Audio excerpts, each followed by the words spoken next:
پھر ایک کانسٹیبل نورین کو اپنے ساتھ لے گیا، بولا انچارج صاحب نے بلایا ہے۔ تھوڑی دیر بعد جب وہ واپس آئی تو اس کے تیور ہی بدلے ہوئے تھے۔ اس کا یہ روپ میں پہلی مرتبہ دیکھ رہا تھا۔ مجھے اس کے رویے پر سخت حیرت ہوئی۔ میں نے جو نا اتفاقی اور لفٹ نہ کروانے کی بات کی ہے نا، وہ اسی وقت ہوئی تھی۔ میں نے اسے اپنے معاملے کی نزاکت اور اونچ نیچ سمجھانے کی کوشش بھی کی، مگر وہ سمجھنے کے موڈ میں ہی نظر نہیں آتی تھی۔ مجھے یوں محسوس ہوا جیسے اس کی کھوپڑی میں دماغ بدل گیا ہو۔ کچھ دیر کے بعد نورین کو دوسرے کمرے میں بھیج دیا گیا۔ سلیم کا انکشاف سنسنی خیز اور قابل غور تھا۔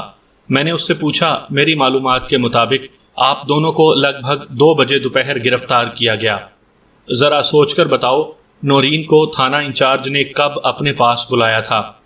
میرا خیال ہے 4 بجے کے قریب، اس نے جواب دیا۔ میں نے پوچھا، نورین کو دوسرے کمرے میں کب بھیجا گیا؟ کوئی 1 گھنٹے بعد، یعنی 5 بجے۔ احمد علی نے مجھے بتایا تھا۔ وہ شام 7 بجے سلیم سے مل کر گیا تھا۔ اس کا مطلب تھا کہ اس وقت تک لیلا مجنوں کو الگ کر دیا گیا تھا۔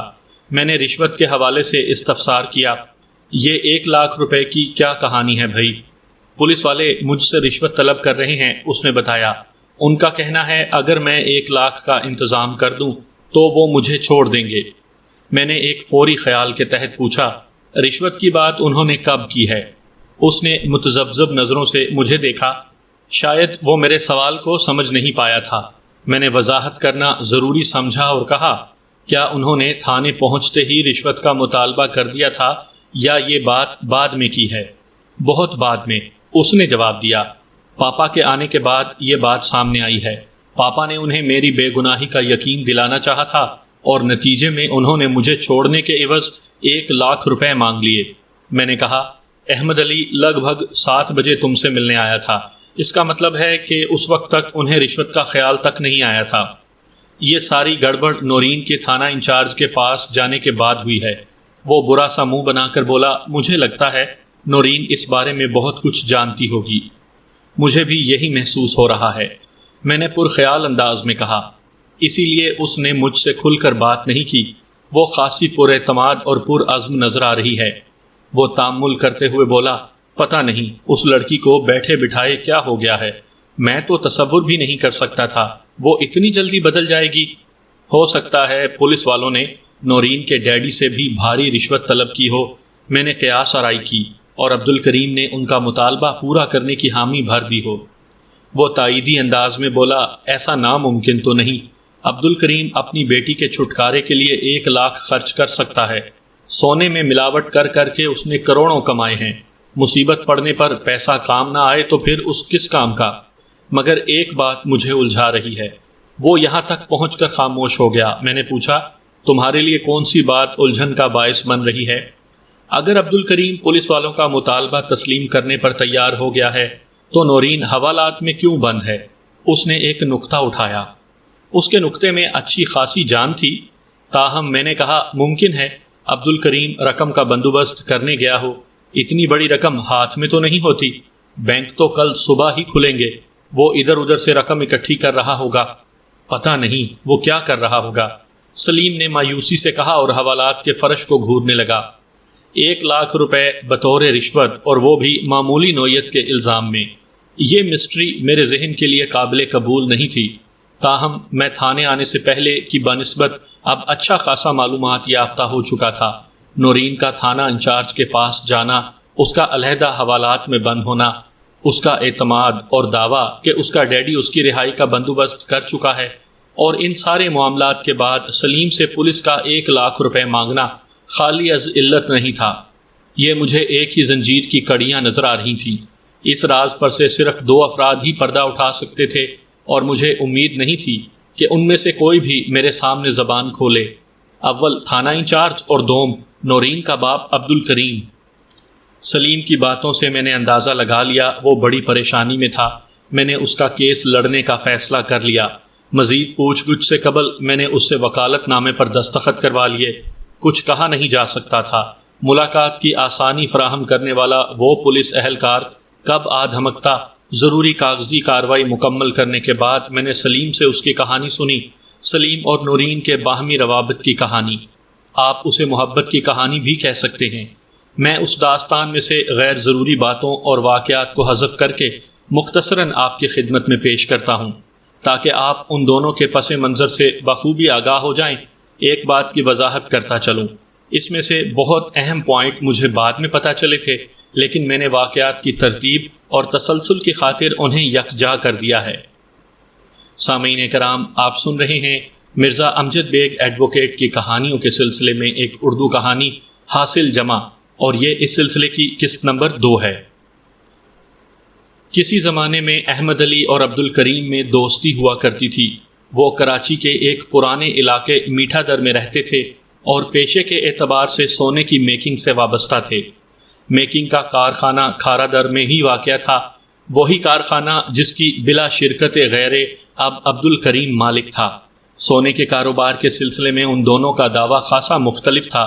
عبد الکریم کا کہنا تھا احمد علی کسی بھی حوالے سے اس بزنس میں حصے دار نہیں تھا، وہاں وہ اس کا ایک غریب دوست ضرور تھا جس کی مالی مدد کی خاطر اس نے اپنے ساتھ اسے لگا لیا تھا، البتہ اس کے ساتھ رویہ دوستانہ ہی رہا، جس کا فائدہ اٹھا کر احمد علی نے دوسروں پر یہ ثابت کرنا شروع کر دیا کہ وہ عبد الکریم کا بزنس پارٹنر ہے، حالانکہ عبد الکریم کے نزدیک اس کی حیثیت حقیقی معنوں میں ایک اچھے ملازم کی سی تھی جس پر مکمل بھروسہ اور اندھا اعتماد کرتا تھا۔ لیکن جب احمد علی نے اس کے اعتبار کو بٹا لگانا شروع کیا اور سرزنش کے باوجود بھی وہ سدھرنے کا نام لینے کو تیار نہ ہوا تو عبد الکریم نے اسے اپنی دوستی اور کاروبار سے الگ کر دیا۔ اس علیحدگی پر احمد علی نے بہت واویلا مچایا۔ اس کا دعویٰ تھا سونے کے بزنس میں وہ عبد الکریم سے برابر کا حصے دار ہے۔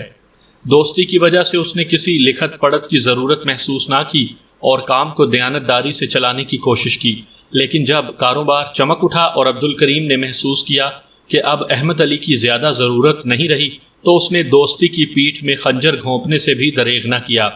احمد علی کے مطابق گولڈ میکنگ کے اس بزنس کے پھلنے پھولنے میں خالصتاً اس کی حکمت عملی اور محنت کا ہاتھ تھا، لیکن عبد الکریم کی نیت میں کھوٹ آ گئی اور اس نے احمد علی کو قانونی مار ماری۔ کاش اس نے بزنس پارٹنرشپ کے سلسلے میں کوئی دستاویز تیار کروا لی ہوتی تو وہ برا دن نہ دیکھنا پڑتا، مگر اب کچھ نہیں ہو سکتا تھا۔ عبد الکریم نے گراؤنڈ ہموار کرنے کے لیے بہت پہلے اس پر بدعنوانی کا الزام لگایا، پھر اسی بات کو ایشو بنا کر اچھالا اور احمد علی کو خود سے اپنے کاروبار سے الگ کر دیا۔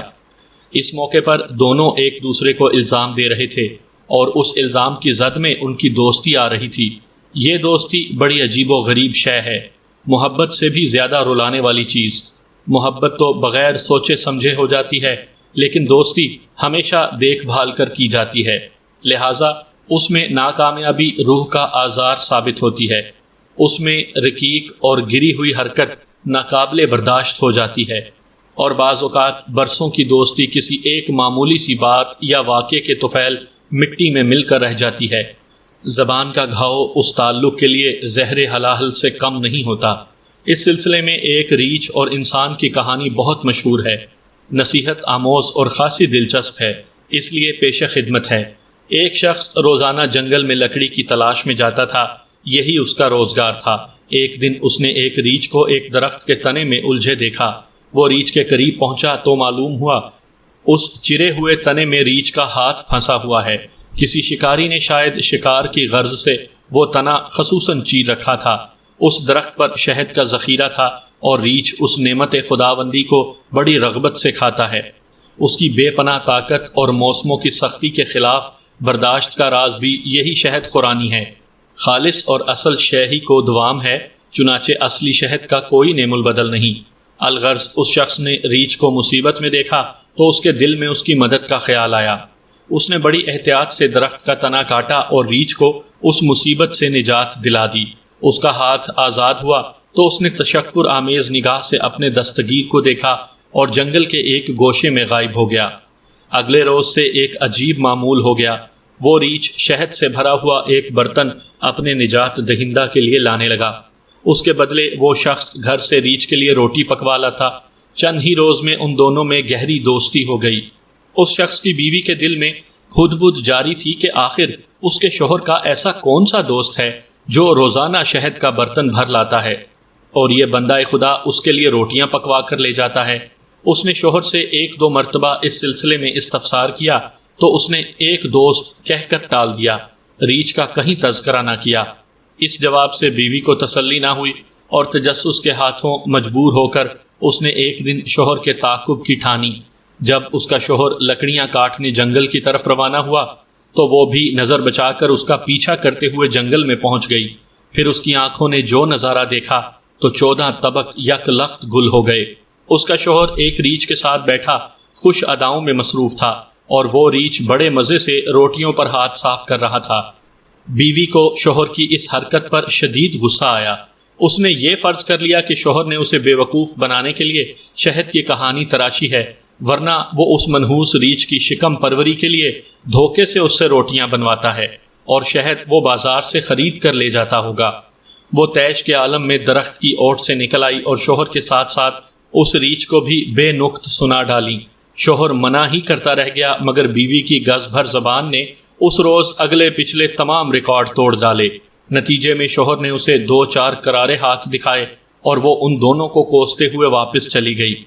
اس کے جانے کے بعد اس شخص نے اپنے دوست سے بیوی کے رویے پر بہت معذرت کی، لیکن ریچھ کی سنجیدگی میں کوئی کمی واقع نہ ہوئی اور دوست کی صفائی کے اختتام پر اس نے کہا، میں نے تمہارے گھر کا بہت نمک کھایا ہے اور تمہاری بیوی کو میری خاطر بہت زحمت اٹھانا پڑی، میں اس کے لیے تمہارا مشکور ہوں۔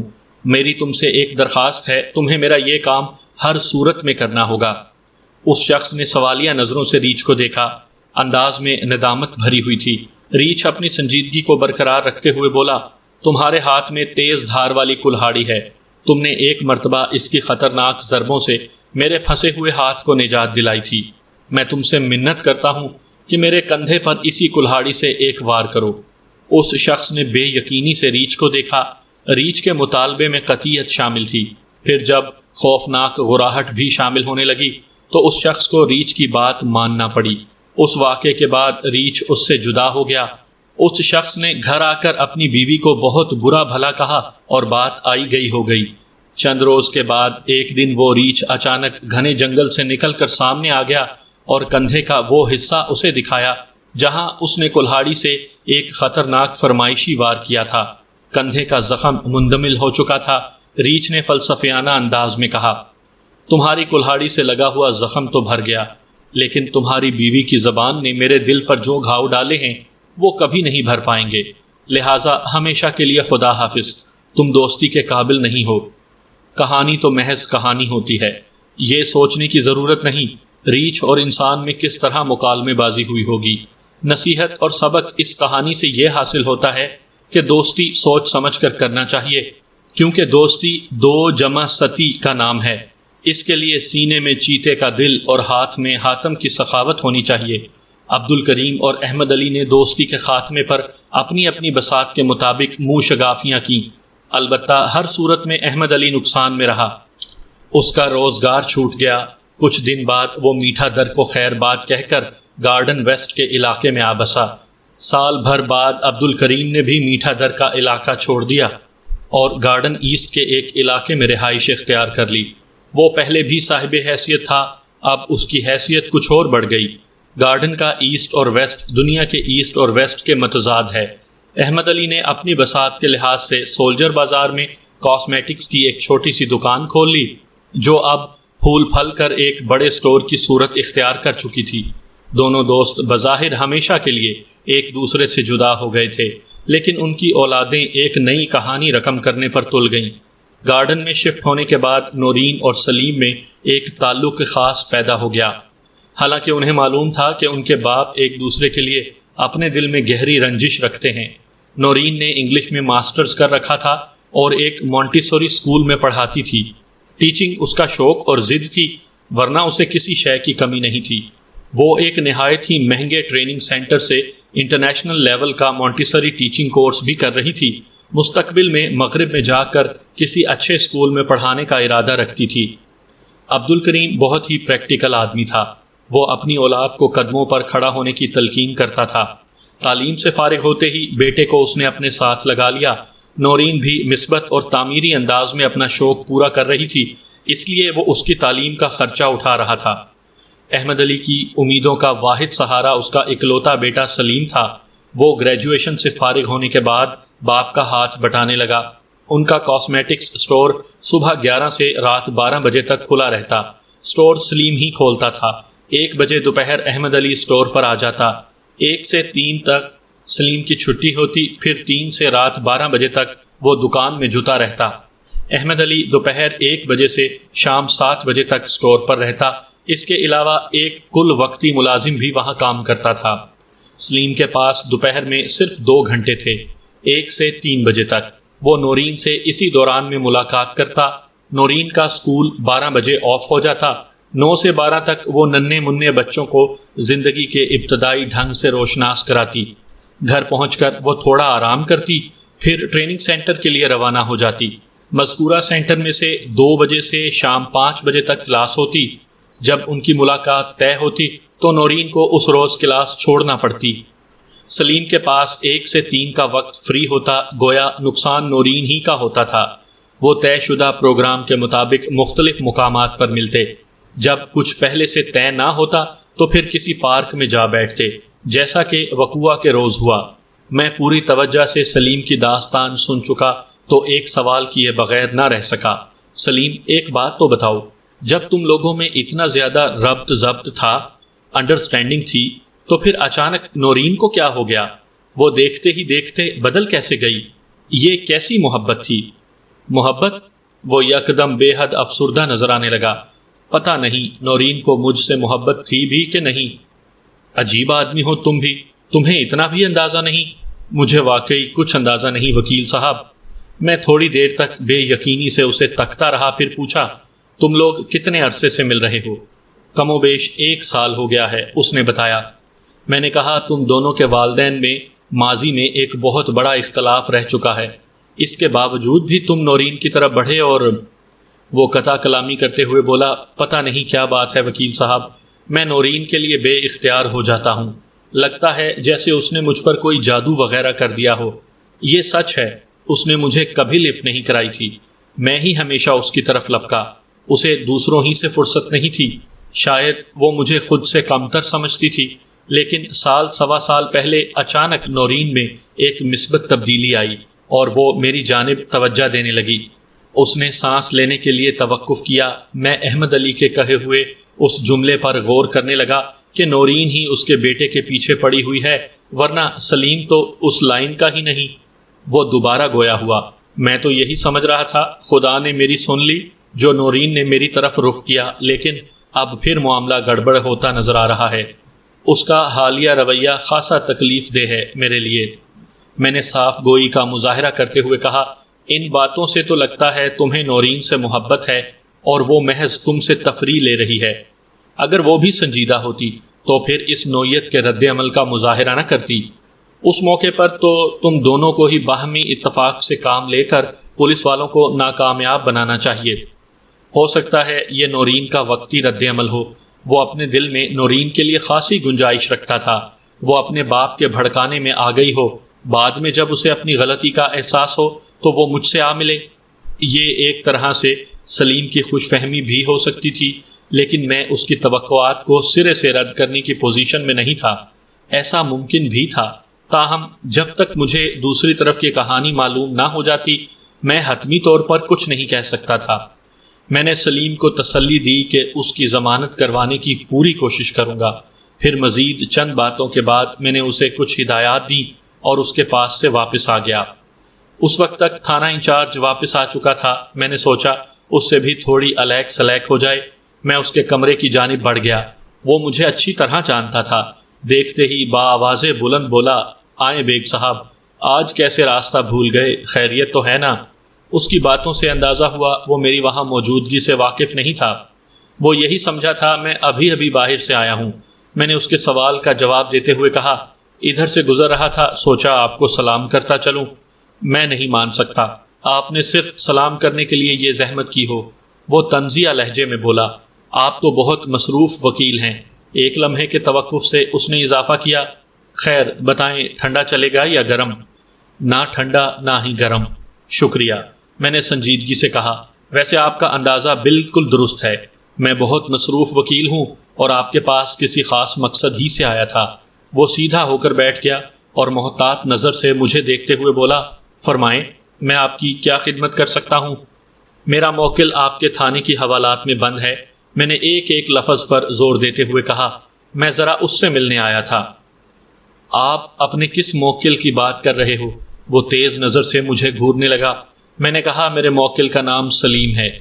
اچھا، آپ اس نوجوان کی بات کر رہے ہیں جسے ہم نے ایک سنگین جرم میں بند کر رکھا ہے؟ وہ معنی خیز انداز میں گردن کو ہلاتے ہوئے بولا، نہ بابا نہ، آپ اس سے نہیں مل سکتے۔ کل ہم اسے عدالت میں پیش کر دیں گے۔ یہ شوق آپ وہاں آ کر پورا کر سکتے ہیں۔ وہ جگہ آپ کی دیکھی بھالی ہے۔ اس نے بات کے اختتام پر چوٹ کرنے کی کوشش کی تھی۔ میں نے ٹھہرے ہوئے لہجے میں کہا، تھانے دار صاحب، آپ نے بالکل ٹھیک کہا، وہ جگہ میرے لیے نئی نہیں، لیکن آپ میرے موکل پر جو سنگین الزام عائد کر رہے ہیں اس کی کوئی حقیقت نہیں، اور یہ بات آپ بھی اچھی طرح جانتے ہیں، اور جہاں تک سوال ہے اس سے ملنے یا نہ ملنے کا، تو یہ کام میں کر چکا ہوں۔ ابھی میں حوالات کی طرف سے آیا ہوں۔ سلیم سے میں نے پیشہ ورانہ ملاقات کر لی ہے، البتہ نورین آپ کی پٹی پر بڑی شدت سے کاربند ہے۔ اس کے چہرے پر ناپسندیدگی کے تاثرات نمودار ہوئے اور منہ برا سا بن گیا۔ اسے یہ بات قطعاً اچھی نہیں لگی تھی کہ میں سلیم سے مل چکا تھا۔ مجھے یقین تھا کہ وہ میرے جانے کے بعد اپنے عملے پر خوب گرجے برسے گا اور یہ سراغ لگانے کی کوشش کرے گا کہ یہ ملاقات کس نے کروائی۔ اس نے قدرے برہمی سے کہا، آپ کس پٹی کی بات کر رہے ہیں؟ وہی جو آپ نے نورین کو پڑھائی ہے۔ میں نے کہا، مجھے کیا ضرورت تھی ایسی کوشش کی؟ میں نے کہا، آپ نے نورین کو تھوڑی دیر کے لیے اپنے کمرے میں بلایا تھا، اس کے بعد ہی اس نے اپنا انداز بدل لیا ہے۔ اس کا دعویٰ ہے کہ اس کے باپ سے آپ کی کوئی سیٹنگ ہو گئی ہے۔ کیا عبد الکریم آپ سے ملنے آیا تھا؟ اول تو یہ کہ آپ کی سیٹنگ والی بات میں کوئی حقیقت نہیں، وہ اکتاہٹ آمیز انداز میں بولا۔ دوم، میں آپ کو یہ بتانے کا پابند نہیں کہ مجھ سے ملنے کون آیا تھا اور کون نہیں آیا تھا۔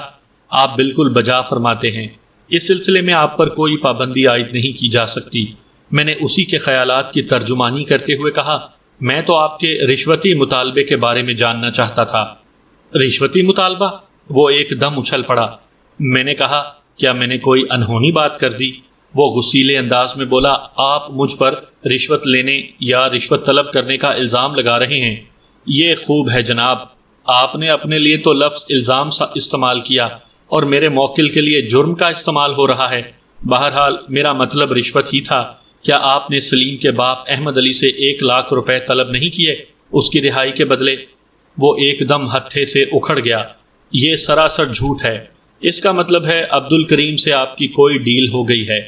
پتہ نہیں آپ کیسی بے سر و پا باتیں کر رہے ہیں، وہ جان چھڑانے والے انداز میں بولا۔ میں نے کہا، تھانے دار صاحب، جہنم میں ڈالیں رشوت کو، کیونکہ راشی اور مرتشی دونوں کو وہیں جانا ہے۔ آپ یہ بتائیں، آپ نے میرے موکل پر دفعہ کون سی عائد کی ہے؟ اس بات کا جواب آپ کو عدالت میں مل جائے گا، وہ برہمی سے بولا۔ اور اب آپ جائیں یہاں سے، ہمیں اور بھی بہت سارے کام ہوتے ہیں۔ پھر وہ بے انتہا مصروف نظر آنے کی کوشش کرنے لگا۔ میں سمجھ گیا اب وہ سیدھے منہ یا کام کی کوئی بات نہیں کرے گا، لہٰذا میں اس کے کمرے سے نکل آیا۔ وہاں مزید رک کر وقت ضائع کرنے کا کوئی فائدہ نہیں تھا۔ اگلے روز جب میں عدالت پہنچا تو سلیم اور نورین پولیس کی نگرانی میں وہاں موجود تھے۔ مجھے ایک بات پر حیرت تھی کہ عبد الکریم کی پولیس کے ساتھ کوئی ڈیل ہو گئی تھی تو پھر نورین کو عدالت میں کیوں گھسیٹا گیا؟ پولیس چاہتی تو مکھن میں سے بال کی طرح اس کیس میں سے اسے نکال سکتی تھی۔ پولیس کی چالیں بعض اوقات بہت پیچیدہ اور مبہم ہوتی ہیں، ان کے عقب میں جھانکنے کے لیے خاصی ذہنی مشقت کرنا پڑتی ہے۔ تفتیشی افسر نے عبوری چالان پیش کر کے 1 ہفتے کا ریمانڈ حاصل کرنے کی درخواست کی تو مجھے اور زیادہ حیرت ہوئی۔ ایک ایسا معاملہ جسے بڑی آسانی سے رفع دفع کیا جا سکتا تھا، اسے خوامخواہ اچھالنے کی کوشش کی جا رہی تھی۔ مجسٹریٹ نے عبوری چالان کا بغور جائزہ لیا اور گہری نظر سے میرے موکل کو گھورنے لگا۔ اس کے بعد اس نے سلیم پر عائد الزام کی وضاحت کی۔ میرے ساتھ ساتھ ایک مرتبہ پھر سلیم کو حیرت کا جھٹکا لگا۔ پولیس نے نورین کی حمایت اور سلیم کی مخالفت میں ایک عجیب و غریب چالان پیش کیا تھا۔ میں نے سلیم کی درخواست ضمانت دائر کی اور مجسٹریٹ کی طرف دیکھتے ہوئے کہا، جناب، میرے موکل کے خلاف پیش کیا جانے والا چالان ایک سوچی سمجھی سازش کا نتیجہ ہے جبکہ حقیقت اس کے برخلاف ہے۔ پولیس نے میرے موکل پر الزام لگایا تھا کہ اس نے دھوکہ دے کر نورین کو جائے وقوع پر بلایا، پھر اس سے دست درازی کرنے کی کوشش کی۔ اس دوران میں قریب ہی موجود کسی پولیس اہلکار کی ان پر نظر پڑ گئی، لہٰذا ان دونوں کو گرفتار کر کے تھانے پہنچا دیا گیا۔ پولیس نے نورین کو سراسر بے قصور ثابت کرنے کی کوشش کی تھی۔ وکیل استغاثہ نے طنزیہ نظر سے مجھے دیکھا اور اونچی آواز میں بولا، اگر حقیقت کچھ اور ہے تو اسے عدالت میں پیش کیا جائے۔ میں نے مجسٹریٹ کو مخاطب کرتے ہوئے کہا، یور آنر، میرا موکل اور نورین ایک دوسرے سے محبت کرتے ہیں اور یہ کوئی پہلا موقع نہیں کہ وہ باہر ملے ہوں۔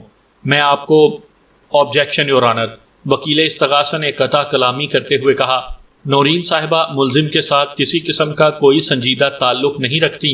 وکیل صفائی اس کے بارے میں اس قسم کی باتیں کر کے اس کی عزت کو متاثر کر رہے ہیں۔ باہر ملنے والی بات میں بھی کوئی حقیقت نہیں۔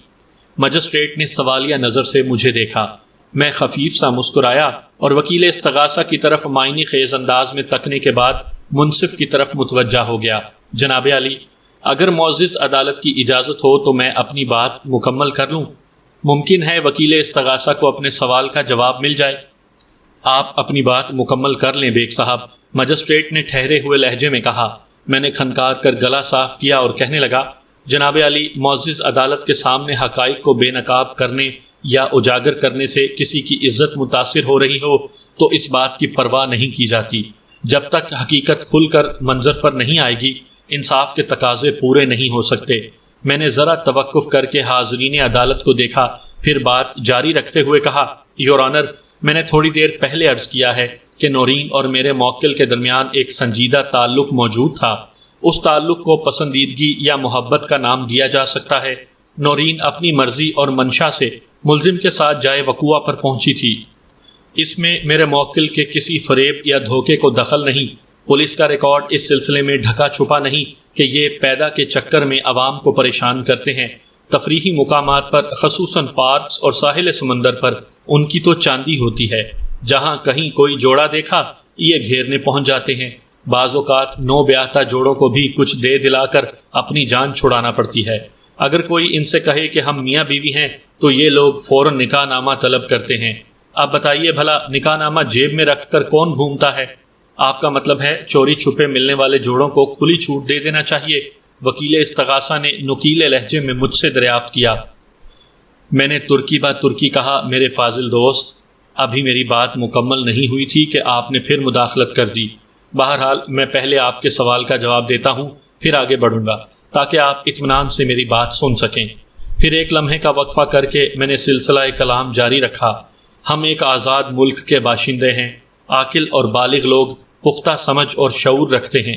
اگر کوئی لڑکی اور لڑکا یا مرد اور عورت کسی مقام پر ایک ساتھ پائے جاتے ہیں اور وہ کسی قسم کے اخلاقی، معاشرتی اور مذہبی جرم میں ملوث نظر نہ آئیں تو پولیس والوں کو ان کے ٹینڈر سے دستبردار رہنا چاہیے۔ وہ لوگ اپنا اچھا برا خوب سمجھتے ہیں، یا پھر ان کے ورثاء کو ان کے بارے میں کسی قسم کی تشویش ہونی چاہیے۔ پولیس کا فرض قانون کی بالادستی قائم رکھنا ہے۔ اگر کوئی شہری قانون شکنی کا مرتکب نہیں ہوتا تو پولیس کو یہ حق نہیں پہنچتا وہ لٹھ لے کر اس کے پیچھے پڑ جائے۔ وکیل استغاثہ نے گھور کر مجھے دیکھا اور چبھتے ہوئے لہجے میں بولا، گویا آپ نامحرموں کے آزادانہ ملنے جلنے کی حمایت کرتے ہیں۔ میں نے اس بات میں سر ہلایا اور کہا، کان ادھر سے پکڑیں یا ادھر سے، اس سے کوئی فرق نہیں پڑتا۔ میں نے در حقیقت نامحرم افراد کے ملنے کی مخالفت نہیں کی، آپ اسے ان کے ملنے کی حمایت بھی کہہ سکتے ہیں۔ وہ جوش میں آ گیا۔ آپ کو معلوم ہے ہم مسلمان ہیں اور پاکستان ایک اسلامی مملکت ہے۔ اسلام نے نامحرم کے تنہائی میں ملنے پر قدغن لگائی ہے، کیونکہ ان لمحات میں ان کے بیچ شیطان موجود ہوتا ہے۔ وہ ایک لمحے کو متوقف ہوا، پھر میری جانب انگلی اٹھاتے ہوئے بولا، آپ معزز عدالت کو بتائیں گے آپ تعزیرات پاکستان کی کس دفعہ کے تحت نامحرموں کے آزادانہ میل جول کی حمایت کر رہے ہیں؟ میں نے کہا، قانون کی ضخیم کتابوں میں ایسی بھی کوئی دفعہ موجود نہیں جو اس نوعیت کے میل جول کی مخالفت یا ممانعت کرتی ہو۔ وکیل استغاثہ نے کہا، لیکن اسلام میں نے اس کی بات پوری نہ ہونے دی اور تیز لہجے میں استفسار کیا، میرے فاضل دوست، کیا آپ مسلمان ہیں؟ الحمدللہ، اس نے بآواز بلند کہا۔ میں نے تیکھے لہجے میں کہا، پھر تو آپ کو کسی نامحرم سے نہیں ملنا چاہیے، جبکہ میں جانتا ہوں آپ نے ایک خوبرو سیکٹری رکھی ہوئی ہے، گاہے بگاہے ضروری کام کے لیے آپ اسے چیمبر میں بھی بلاتے رہتے ہیں۔ اس کے علاوہ آپ کے کلائنٹس میں خواتین، نامحرم خواتین کی بھی اچھی خاصی تعداد ہے جو تنہائی میں آپ سے اپنے سیکرٹ ڈسکس کرتی ہیں۔ آپ کس قسم کے مسلمان ہیں جو اپنی ہی بیان کردہ تعریف پر پورے نہیں اترتے؟ میری بات ختم ہوئی تو عدالت میں چہ میں گوئیاں ہونے لگی۔ لوگوں کی اکثریت مضحکہ خیز نظروں سے وکیل استغاثہ کو دیکھ رہی تھی۔ وہ اپنی خفت دور کرنے کی خاطر جلدی سے بولا،